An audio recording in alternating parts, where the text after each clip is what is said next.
Quem foi Dubis dos Santos Chaves?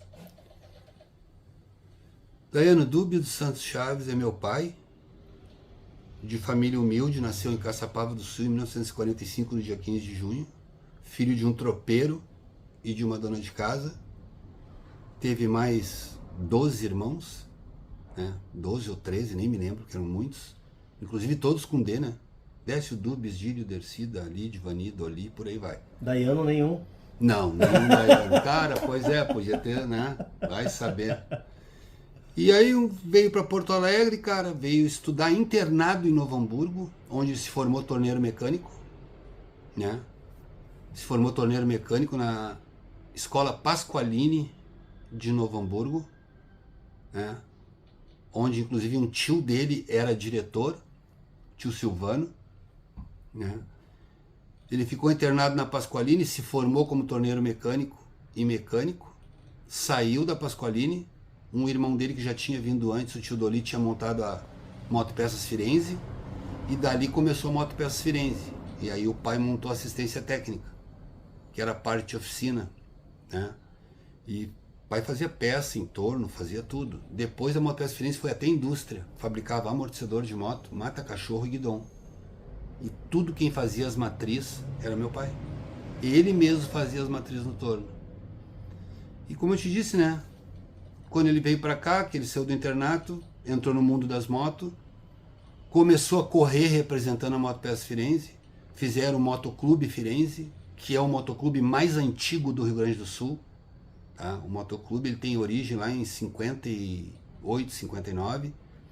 Na década de 60 ele começou a correr, né?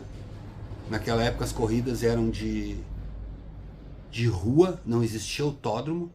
Eram 12 horas ou 3 horas, faziam rally, corriam estrada de chão, faziam motocross, umas lambretinhas que eles transformavam em charuto, né? Como ele dizia, não era só a moto que tinha que ser resistente, o piloto tinha que ser resistente para aguentar, porque era 3 horas para cada um, tinha piloto e copiloto nas 12 horas, então era ele e o Darcy Azeredo, que também corria com ele. Quando a corrida não era de 12 horas, era de 3 horas, tinha a 66, a número 66 e a número 7, os dois charutos que corriam, cada um corria com uma. E aí ele foi fazendo o lado dele, ganhou um campeonato, ganhou 2 campeonatos, ganhou o 3º campeonato gaúcho, né? Aí ele estava indicado para o brasileiro e não quis ir porque antes do Darcy Azeredo, esse copiloto dele, o outro copiloto dele tinha morrido testando uma moto dele. E aí ele estava indicado para o brasileiro e ele não quis ir. Ficou só com os 3 campeonatos gaúchos, não quis ir para o brasileiro, já estava casado também, já tinha filho. Eu era o primeiro filho dele, inclusive eu nasci esse troféu que vocês estão vendo aqui, tem a minha data de nascimento. Ele estava correndo num circuito de 12 horas em Taquara, no dia que eu nasci, 20 de 8 de 67. E aí ele foi embora, depois ele continuou com a Firenze, fechou, ele continuou com a loja de moto dele, né, cara? Sempre com a loja de moto, sempre. E ele não gostava da loja, ele gostava da oficina. Ele gostava de abrir um motor, de restaurar uma moto. Tanto é que ele restaurou o charuto dele, a lambretinha 175, que eu tenho até hoje guardada, né? Isso que ele gostava, ele não gostava da parte de venda, o negócio dele era oficina, era graxa, ele gostava da graxa. Ele gostava de preparar um motor. Aí eu comecei a correr, e ele começou a me ajudar a preparar os motores, testar, mas ele nunca foi ver eu correr. Aí eu disse, ô pai, vamos lá. Não vou, tô velho, se eu for lá ver tu correr no outro dia, eu tô preparando uma moto para correr, eu vou me matar. E então ele nunca foi. Mas eu sempre trazia o troféu, mostrava, é isso aí. Ele sempre gostou de troféu, quando ele corria ele dizia, não gosto de medalha, eu gosto de troféu. A última prova dele foi na inauguração do Tarumã, em 1970, que tu viu a foto ali. Sim. Foi a última prova dele, aí ele largou, continuou no mundo da moto, né? Com loja, oficina, aí preparando as motos que eu corria, em motocross, quilômetro de arrancada, veloterra. Pô, a gente fez, cara, até moto rodeio, laçar um boi com uma moto. Moto brete, 2 motos embretar, correr do lado do boi, embretar ele lá do outro lado no brete, na mangueira. Terminou também moto rodeio. Não tem mais. Quem fez, fez. Surpreendente. E aí vai por aí, né, meu? E eu continuei no mundo da moto até hoje, no mundo da moto aí. Os encontros diminuíram, mas o motoclube, a gente combina passeios, tipo, vamos no Rio do Rastro, vamos a Bagé, vamos qualquer lugar bonito, uma cachoeira, a gente pega as motos e vamos. Colheita da Macela também, todos os anos a gente faz a colheita da Macela, né? Vai colher a Macela lá na madrugada da quinta para sexta-feira santa, né? De moto, né, gente? De moto, tu viu as fotos ali Sim. com as macelas, tudo na moto. De moto. Começa a colher, clareou o dia, começa a colher antes do sol nascer. Por isso que a macela é milagrosa, né, cara? Se tu colher antes ela pegar o sol da sexta-feira santa só com o orvalho da madrugada. E aí é por aí, né, meu? Tamo aí. Ele foi teu principal motivador. Ah, não, cara. Com certeza.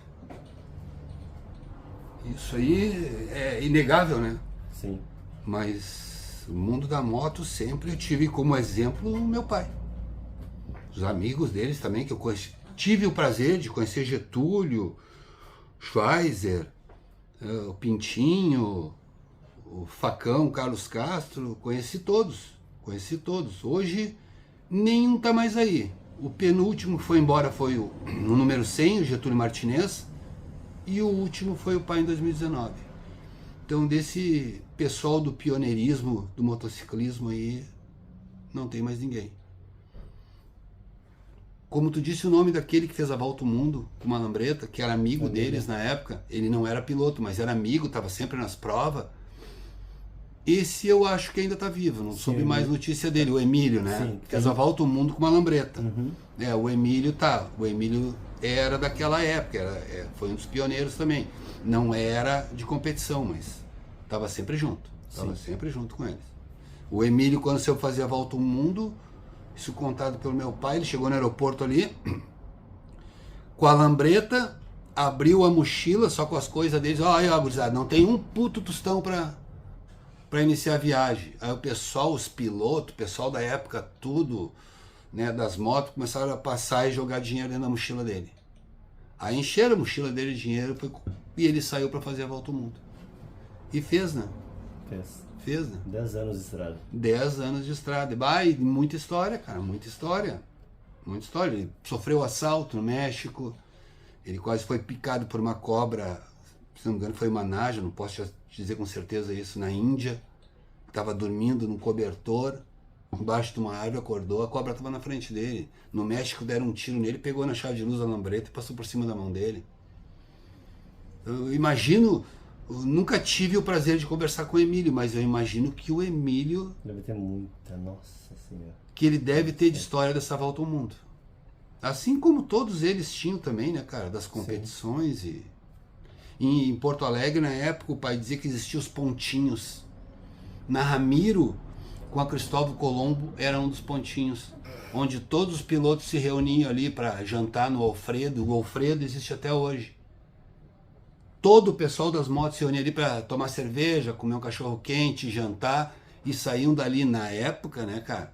Na época para fazer pega na Farrapos, fazer pega na 116, era um lance parecido com um café racer, né, da Europa, que os caras se reuniam nos cafés, tomavam café e depois iam pra estrada da pau se pegar. Então era mais ou menos isso. Eles tinham os pontinhos em vários lugares da cidade. Mas a história deles é bem legal, cara, é bem legal. Teu pai teve habilitação número 02 no estado. Carteira de piloto número 2 da Federação Gaúcha de Motociclismo é a do pai. A 01 é do Carlos Castro, do Facão. O Facão era dono da carteira 01, o pai é 02. Show, cara, show. Isso é coisa que ninguém sabe, né? Tem muita gente que se diz motociclista, mas não sabe da história do motociclismo, porque nunca foi divulgado. A Federação Gaúcha não tem acervo, não tem nada. Bom, tu viu que eu tenho de documento, jornal da época e foto da época, né? Sim. Não existe, não existe. Aí eles fazem, por exemplo, um salão de motos. Pô, não custa, né, cara? Botar a história do motociclismo lá, né? Sim.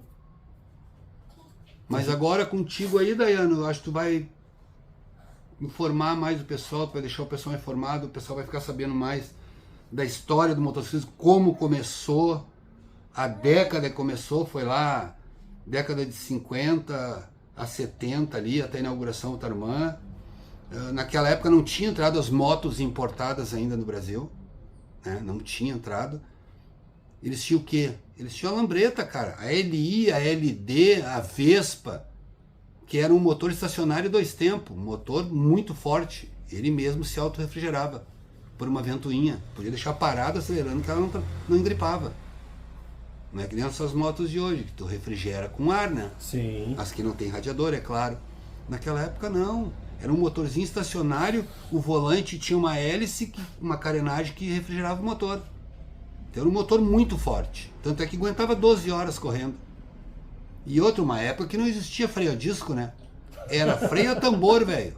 O pai dizia quando eu estava correndo que chovia, quase sem freio ficava. Molhava os patins, puxava os manetes, ela só diminuía. E aí era na redução, que o motor 2 tempos, às vezes tu reduz, em vez de ele segurar, ele dispara mais. Entendeu? Então, Braço. que braço. É que nem o GP, o Mundial de GP da década de 80. O Mundial de GP da década de 80 era 500 cilindradas, né? 2 tempos, na época do Fred Spencer, Kelvin Schwantz, né? Era 2 tempos. Hoje, o GP de Mundial de Motos aí, do Valentino Rossi, do Marques, os caras têm moto com controle de tração, 4 tempos, que tem freio motor. Na década de 80 e 90 era tudo 2 tempos, cara. Os caras tinham que segurar no braço. E outra, na década de 80 e 90, esses dias eu tava olhando uma corrida do GP Mundial de Moto Velocidade e tinha um locutor antigo na cabine e ele comentou a diferença das motos de hoje, né? Na época dos 2 tempos, os caras tinham que ser muito mais braço e elas passavam na reta muito mais rápido que as motos de hoje. Um locutor comentou. Sim, é 2 tempos, né, cara? Outro é 4 tempos. Um motor bem mais violento, bem mais resposta. Só que na época, os caras tiravam, Kelvin Schwantz, Fred Spencer, tiravam no braço, cara. Hoje, a moto tem controle de tração, tu entra na curva, tu dá o aqui, ela aceita. 2 tempos não aceitava isso. Dar o jump na roda ao contrário. Não aceitava. Braço é braço.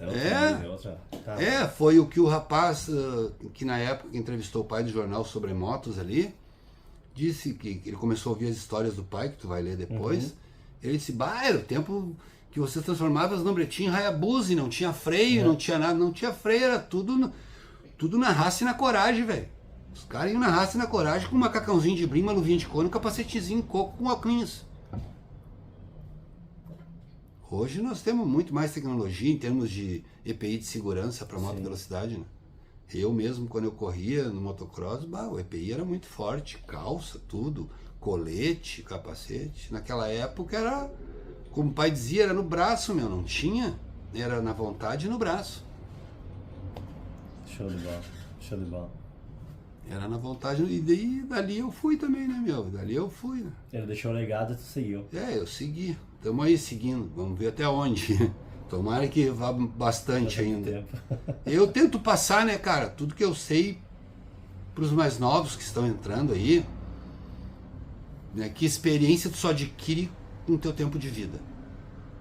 Eu tive uma leve mordomia que meu pai me deu muita experiência.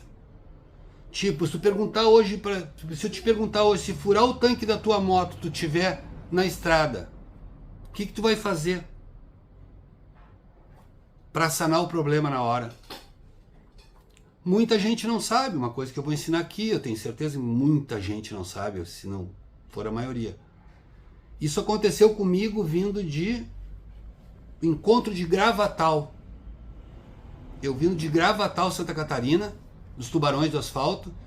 Quando eu estava aqui na Estrada do Mar, aqui na altura de Atlântida, senti um gelo na perna. O tanque furou. E eu, putz, na hora eu me lembrei do pai, cara. Olhei, tinha uma fruteira, botei a mão, vi onde era o furo, botei a mão, né? Tava me molhando, gelando a perna. Cheguei na fruteira e encostei na fruteira. Aí cheguei na fruteira e disse pro cara, tu tem uma banana verde? O cara ficou me olhando, mas tu furou o tanque, tu quer uma banana? Me consegue uma banana verde. De que tu furar um tanque, cara, tu localiza o furo, tá? Localiza bem o furo, dá uma raspadinha, deixa na lata, pega uma banana verde e passa, escorrendo gasolina pelo furo, passa. A gasolina com a banana verde dá uma reação química, não me pergunta, porque eu não sei, vira uma resina na hora e o tanque fica selado. Eu vim com a moto para Porto Alegre, eu andei mais um mês com aquela resina que a banana verde fez no tanque. Aí que eu me tem que arrumar esse tanque. Aí eu fui lá, raspei a banana verde, lixei o tanque bem lixado, estanhei ele, preparei, pintei de novo, ficou bala. Tanto moto como carro. Carro também. Furei o tanque do meu pai lá em Dom Pedrito, numa fazenda, numa pedra, na hora, consegui uma banana verde, passei embaixo. A reação química que dá forma uma resina, que nem resina, só que a gasolina não come. É que a minha moto eu andei um mês depois que eu vim da viagem. Ainda andei um mês com ela. Dicas do seu Dubs. Dicas do seu Dubs, assim como várias, né, cara? Como várias. Como ele dizia, as sacanagens, isso tinha. Eles eram amigos. Sim. Nas épocas das corridas. Mas tinha sabotagem. Tu tinha que dormir no box do lado da tua moto. O cara ia lá com um lápis, fazia um risquinho na bobina de faísca, de um fio ao outro. O lápis é grafite, é condutor de eletricidade, né? Bota em curto e a moto não pega. E até tu descobrir isso. Por que a moto não tá pegando? Um lápis. Tu risca de um fio ao outro na bobina de faísca, não funciona. Fazinho também. Pegava uma gasolina, adoçava com açúcar, botava numa seringa, o cara rateava eles lá na mangueirinha do combustível e... Tu imagina, um motor quente, pega uma gasolina doce, caramela na hora e tranca o motor. Pra época os caras eram ninja demais. Era um ninja, e outra, né? Esse da gasolina que eles adoçavam e botavam com uma injeção na mangueirinha, que nem vaza-vaza, tinha um perigo, né? Se tu tá andando, tá indo numa alta e o motor trancar e tu cair e te matar. Eles não pensavam nisso. Os caras faziam, meu. Não tinha. Os caras tinham que dormir do lado da moto. Era... Tudo a competição, né? A competição. Tudo era competição. Não eram todos que faziam, mas tinha, como o pai dizia, sempre tem a ovelha negra que faz ou manda fazer, né? Uhum. Tá? Às vezes não é o outro que faz, mas ele manda fazer, entendeu? A outra equipe, meu, a moto cara tá acertada. Como eu, quando corria no motocross, uma vez eu tava na pista de motocross Santa Terezinha lá, e eu passeando, né? Eu sempre ia um dia antes pra treinar na pista e conhecer a pista, né? Pegar as manhas dela. Uhum. E a gente passava olhando as motos, acerto, a gente já passava para ver pelo barulho, essa tá redonda, essa vai incomodar. A gente já sabia pelo barulho e pelo tempo que a gente tinha já de competição, pelo barulho tu já conhecia. Né? Pelo barulho tu já conhecia. Aquela ali tá acertada, aquela tá redonda, aquela tá falhando. Tu já sabia quem é que ia te dar trabalho na pista. Quem é que ia te dar trabalho na pista.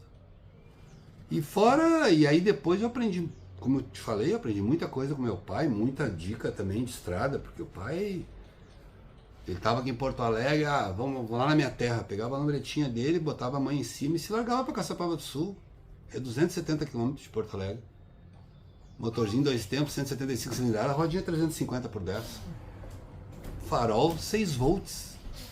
Não tinha como. Um LED na vida, né? É um LED, farol 6 volts não ilumina nada. Não ilumina nada. Mas vambora. Então essas dicas aí tudo, tipo essa do tanque quando fura. Cara, muita dica que eu tenho. Muita mesmo. Muita mesmo. Lembranças boas, velho. Furou um pneu, cara. Tu tá lá no Chile, na Pan-Americana. Furou, não tem como consertar. Abre ele com 2 chaves de fenda, deixa a câmera e mete tuas roupas tudo pra dentro. Vai que o pneu duro. Mas vai. Fica um pneu firme, claro, ele não vai ficar perfeito, mas dá pra rodar, não vai te estragar a roda. Dá pra te chegar em algum lugar. Não tem roupa, mete grama pra dentro, folha.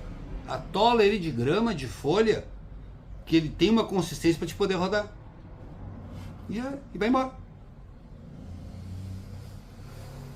E qual é o recado que ele deixou pra ti?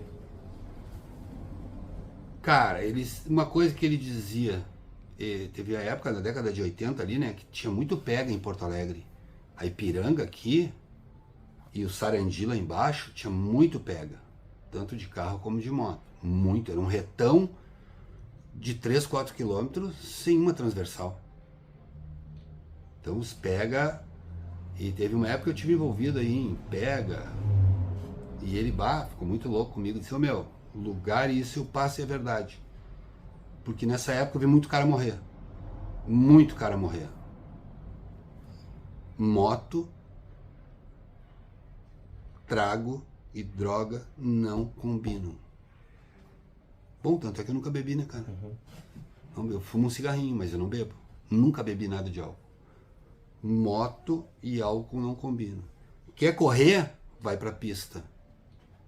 Rua, anda na boa.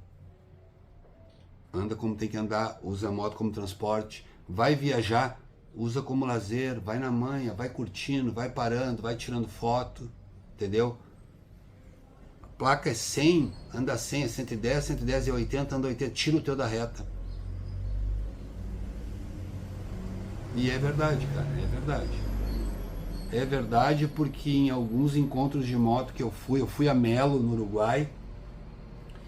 Na ida, tava indo o pessoal do Cruzando Sul, se não me engano, E 2 ninjas deles saíram fora e fazendo pega. Lá na frente ninguém sabe o que aconteceu. Quando nós chegamos, estavam os 2 mortos, um com o pescoço quebrado. Uma das motos saiu pro campo, já estava no Uruguai, e o campo era reto assim, parelho com a faixa, cheio de cupim. O cara deu ali com a cabeça, voou, parecia um boneco voando. Por quê? O cara tava andando 240, 150 milhas. Então, esse conselho eu dou. Cara, vai viajar, curte. Curte a viagem, tira foto.